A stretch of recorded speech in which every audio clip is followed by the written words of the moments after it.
যেই ছেলেটি হয়তো ফার্স্ট হয় বা যে মেয়েটি সামনে মানে আগামী পরীক্ষা অন্য মেয়েটি বা ছেলেটি ফার্স্ট হয়ে গেছে, সে সেকেন্ড বা থার্ড হয়ে গেছে, তার মায়ের তো আত্মহত্যা করার সামিল প্রায়।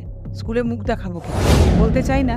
একটি বাচ্চা মানে অত্যন্ত স্বাস্থ্যবান ছিলেন এবং সে কারণেই তিনি অনেক রোল টোল বোধহয় পেতেন।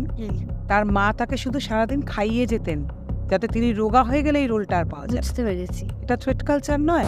বা বলে না স্বামী যতদিন চাকরি করে স্ত্রীদের খুব জোর, স্বামী রিটায়ার করলে মনে করে যে স্ত্রীরা মনে করে সংসারে একটু প্রতিপত্তি কমে গেল, তেমনি ছেলে চাকরি হলে মায়ের খুব একটা জোর হয়। তার মা কি ভাবতে শুরু করেন যে যা বউ এসে গেছে মানে আমার হাতে আর টাকাটা আসবে না। তবেই আমি তো বারবার বলছি এই যে এইখান থেকে আমার আপত্তি যে আমাদের বিএনএস 69 যে হলো, বিবাহের প্রতিশ্রুতি দিয়ে সহবাস।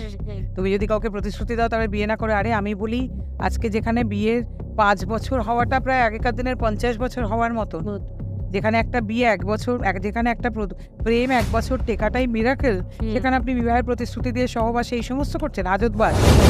না বাড়ানো হতো তাহলে তো নির্ভয়ার পরে দেশে ধর্ষণই হতো না, অত আইন হয়েছে ওরকম ঘটনা। ধর্ষণ এরমই ছিল, সারা পৃথিবী জুড়ে আছে। এই স্বাধীনতা বা এম্পাওয়ারমেন্টের অর্থ যদি হয় বুকের খাঁজ দেখানো, ঠিক কথা, কোমরের খাঁজ দেখানো, আমার শরীর কত আকর্ষণীয় এটা দেখানো, তবে আমি বারবার বিতর্কের মুখে পড়তে চাই আমার কাছে নারী স্বাধীনতার অর্থ সেটা নয়।